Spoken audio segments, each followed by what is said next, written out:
Yeah. So I was brought up by my widowed mother, and I saw human behavior at up close. I saw how people changed, how people operated from age 10, which, and I'm still learning. And she gave just three mandates to her three daughters. One was the religion was to be human and kind. The second was that we should be financially independent. And the third was that we should each at least be minimum graduates.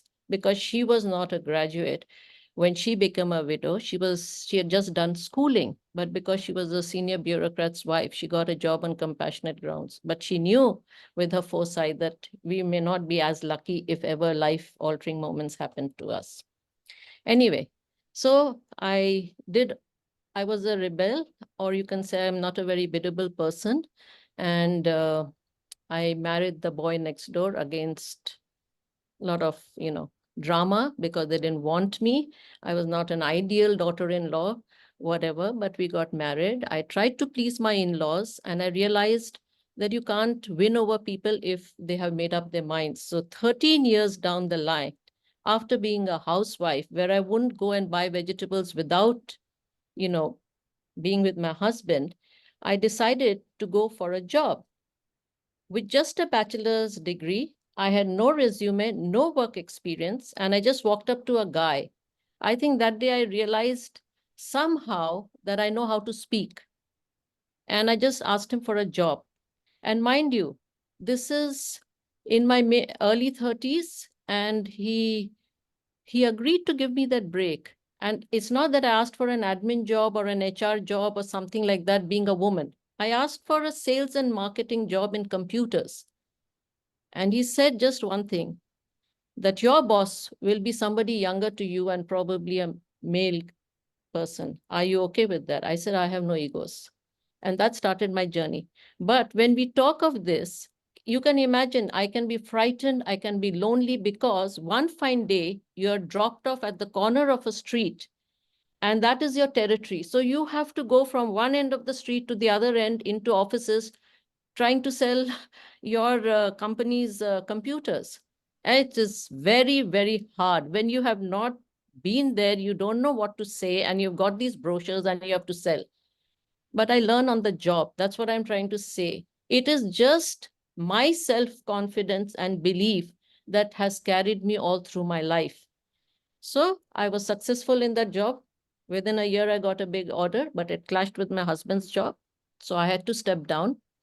And look at it. That time I was very upset. But if you connect the dots, you'll see that as I said in Jakarta recently, I wrote the book, but the journey was not written by me. So the next break that I got was in journalism. Now I had 1 year's IT experience. That's all that I had when I approached a leading newspaper publisher. And that's it. And he gave me the job. And I've always had tough things thrown at me. It's not as if, okay, you can be a writer and you can write some columns or this thing. I was given a 12-page tabloid on IT. And from first page to last page, I was supposed to fill it entirely. The thing with me is I never say no, and I learn on the job. So I took it, and for 5 years, I was a journalist with no degree in journalism. Why I say this is because from then to now, there are societies, people, and world at large who are hung up on designations, on certifications, and all that. It's my thing is all practical experience and wisdom. So for 5 years, I was a journalist. After that, when I got a little bored and I was occupational hazard, as I call it, I got my next break into anti-counterfeiting, which is a typically male-dominated niche field. Neither was I a retired lawyer, cop, or judge, but I was asked by the industry chambers to fight for brand protection. So overnight, again, I didn't say no. Overnight, I became an investigator, and I used to conduct raids with the help of police. I used to meet various stakeholders like ministers, state ministers, NGOs, informers, and all. That is again how I developed. And then finally, when that finished, because my bosses got jealous since I was invited abroad for seminars and conferences, I parted ways, opened my company. And I was really, really fed up when somewhere, I believe in human angels, because as you can see, I cannot say that there was any people supporting me or helping me. Every time I wanted to do something, it was, you cannot do it. So I didn't have the thing of a tribe, or I didn't have supporters. I was just plodding along on my own. And when my husband got a offer to go to Singapore, I told him to take it because it was my destiny calling. Landed up in Singapore, but before that, I had a spiritual experience, and I met God in Barcelona. I should say here, when I'm asked to introduce myself, I say I'm a global citizen based in Singapore, born in the wrong country. Okay. And so I met God in Barcelona. I met my angels in Barcelona. And the toughest moment in my life was when I was fighting for justice for my daughter when she got raped in India. And that time, you need finances, you need everything to fight a case. And God gave me that by giving me the chance to become an entrepreneur in Singapore. It's not an easy thing to be a foreigner and start your own business, that too in retail. So here I was, where I had a retail company on ground, started from scratch. The only person I will say who was there as support was my son, because we both started it. But imagine 8 years trying to run your business and trying to fight for justice. Not an easy thing.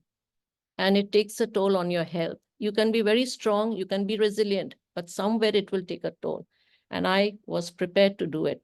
For me, when I take up something, I have to finish it to the end. There's no other option. I always operate on principles, and I don't work on results. And I have a different thing of failure. People say failure. I say no. Failure is a learning curve. It may be an approach, didn't work in a certain context, but there's no such thing as actually failure for me. It's just a learning thing. And so that's how my entrepreneurship journey has been. I'm not going to say further because I think I may be running out of time. In a nutshell, I've given you all that shaped me as an individual. Today, I would say the brand is not anything but me. And that is my brand. And people are welcome to take it or leave it. They can take my wisdom. I'm everybody's 2 a.m., 4 a.m. friend. That's where I'll end now. Thank you for listening.